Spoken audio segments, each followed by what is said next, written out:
Hey everyone. A couple of weeks ago we had Parsha Kedoshim, very famous line in there, very famous mitzvah to love your neighbor as yourself. We also had a mitzvah of Hochech Tochiach et Amitecha. You're supposed to give reproof, to correct somebody. If you see somebody doing something wrong, you have an obligation to correct them. But then, right after that, the Chumash tells us, V'lo titza alav chet. You should not bear on him a sin. Like, don't create a sin. So what are we exactly talking about?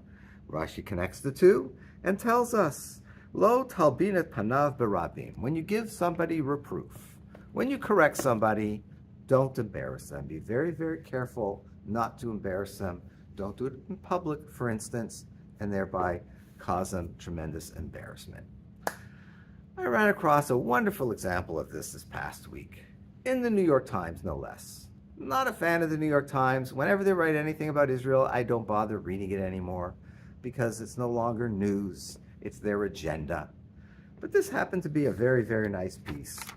And it's about this guy right here. That guy. And his name is Guy Coma. It's the 20th anniversary of an extraordinary thing that happened to him. So this guy, he applied to the BBC for a job as a data specialist, and he's called in for an interview.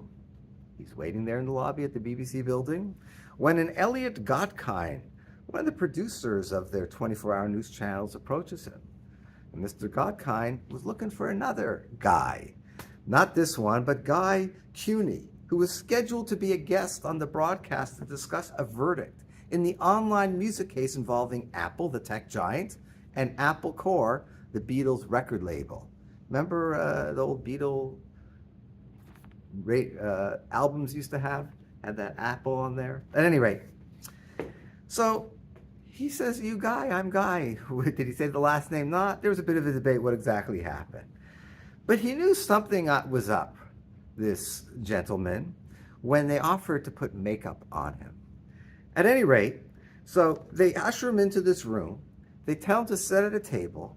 A news anchor who he recognizes from on TV, comes in and sits across from him. And all of a sudden, several screens in the room flicker to life with his face all over it. And he realizes at that point, he says, oh dear, I'm in the wrong place. They got the wrong guy. At any rate, so he says to himself, I know that lady, but she starts interviewing him. And she says, when she introduced him as Guy Cuny, Mr. Goma's face contorted. And you could see that in the interview. When she says that, he's like, he wants to say something, but she's just kind of like going on with her question. So he gamely tried to answer the interviewer's first question. Was he surprised by the verdict in the Apple case? I'm very surprised to see this verdict to come on me, Mr. Goma replied, because I was not expecting it.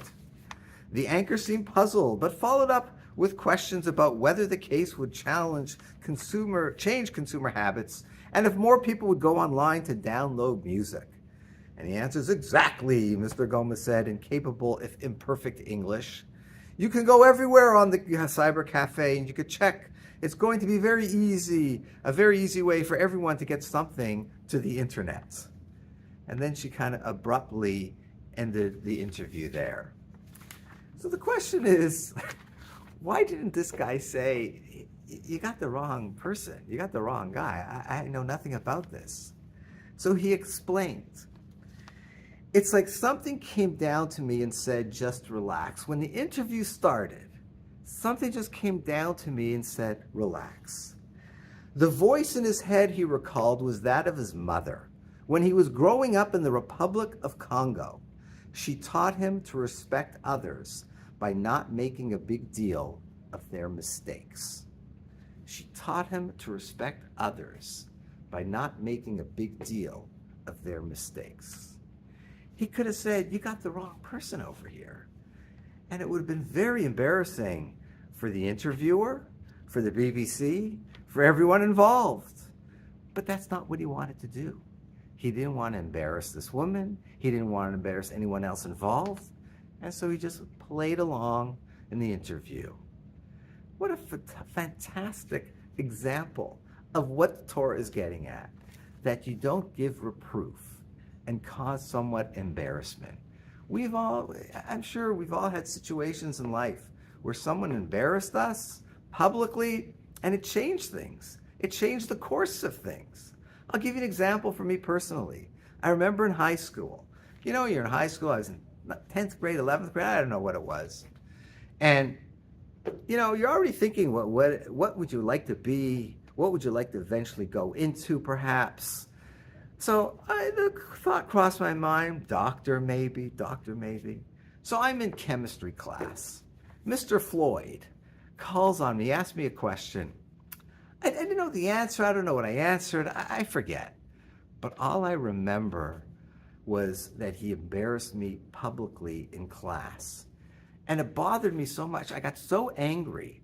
I just gave up on the class. I gave up on chemistry, and that was it. I didn't care anymore. And I got a lousy grade, and I never became a doctor. But the point is, like, what a person can embarrass someone in public, and it changes everything. You could do something good for someone in public, and it changes everything for the good. So follow Mr. Guy Coma over here.